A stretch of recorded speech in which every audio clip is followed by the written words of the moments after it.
Vi ga možda znate sa televizijskih ekrana, a sada ćemo vidjeti šta Miloš Maksimović najčešće konzumira na ekranu svog smartfona.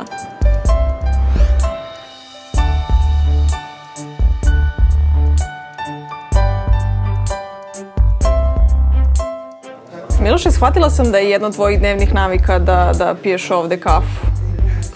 Dobro si shvatila, da. Ja sam čovek koji je, pa mogu da kažem, smem se kaže, navučen na kofein. I jedan od jutarnjih rituala mi je da popijem kafu na nekom lepom mestu. Ovde je neki džak bar. Tu radim nešto sa nekim svojim ofovima, ali prijatna atmosfera. To je početak dana. Kafa, pa onda sve ostalo. Pretpostavljam da je telefon jedna neizostavna tu.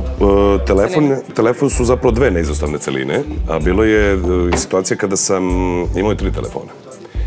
Telefon mi je neophodan, telefon je danas možda ta neka digitalna uzica koju svi negdje imamo u džepu, ali meni zaista neophodan je mnogo poslova da govorim telefonom, ceo život koordiniramo sada našim telefonima.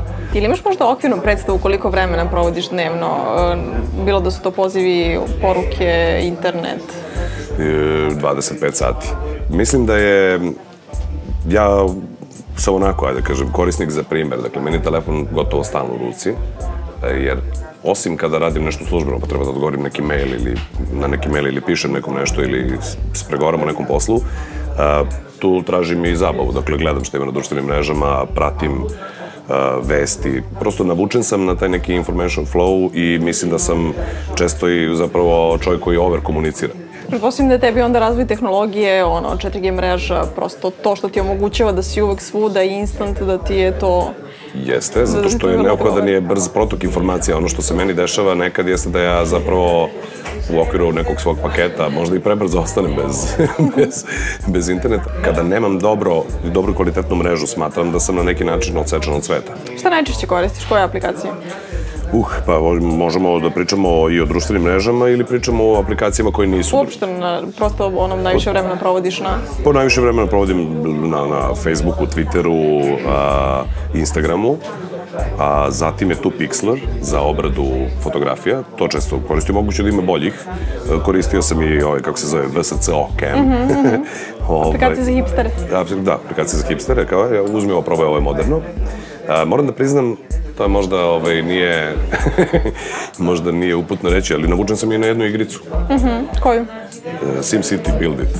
Što imam grad, što imam 500 000 ljudi, što sam ja to izgradio, pa ne mogu da ostavim sad, pa oni kukaju, pa da izgradi. A sviđa mi se grafika i sviđa mi se način igre, nije kao nekada ona rana ekspanzija onih zinginih Farmville, daj mi kokošku, daj mi ovo, daj mi ono, nego ne moraš da tražiš ništa nikoga, nego lagano svojom nekom strategijom gradiš grad. I generalno volim da imam kapacitetan i sposoban telefon, dakle meni je važno da uređaj bude top notch zato što je, možda pričamo na srpskom, važno mi je da bude uređaj vrhunski zato što mislim da sam zaista advanced user. Je li se komunikacija sa ljudima prebacila sa klasične poziva, SMS poruka na te messaging aplikacije, Facebook Messenger, Viber, što god koristiš? Pa ja koristim manje više sve. To je možda ovako čudno zvuči, ali mislim da je nekad zaista lakše i bolje i preciznije obaviti kratak telefonski razgovor od 30 sekundi ili par minuta, šta god. Ali da, mislim da je goro prešlo u tipkanje. Čak mnogo od ovih aplikacija ja sada imam i na svom računaru. Miloše, da li si spreman za jedan brzi kviz? Jesam. Twitter ili Facebook? I Twitter i Facebook. Twitter profesionalno, Facebook uglavnom razoroda. Snapchat ili Instagram story? Instagram story, mada sam bio aktivan i na Snapchatu. Instagram story još uvijek nisam, ali mislim da će da bude važniji i popularniji i krenuje u ekspanziju zapravo na Snapchatu foru, ali Instagram story. Blog ili YouTube? YouTube. Jako sam razmišljao o blogu, ali YouTube, blog je sjajna stvar, ali blog i YouTube najbolje, ali YouTube je čovjek sam koji radi ispred kamere, zna sa kamerom i već sam snimao nešto za YouTube i hoću još da snimam za YouTube. Android ili iOS? Opet dublet, imam i Android i iOS, ali Android. Poziv ili SMS? Pre SMS. Tablet ili laptop? Laptop, zato što bukvalno kad imam tablet u ruci kao da mi fali deo neki, iako je tastatura naravno na ekranu. Stream ili download? Download. Viber ili Facebook Messenger? Opet dublet, jedno i drugo. Češće Viber, zato što Facebook Messenger onako šira je populacija koja može da te kontaktira, ali Viber. Mac ili PC?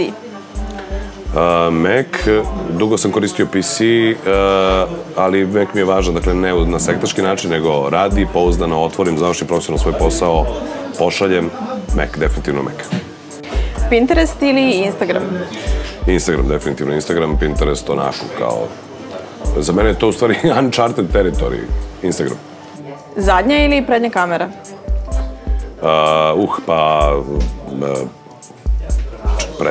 Prednja ponekad, ali uglavnom zadnja, zato što je zadnjom beležim život oko sebe. A prednja, svaki dan po par puta, ali zadnja ima prednost.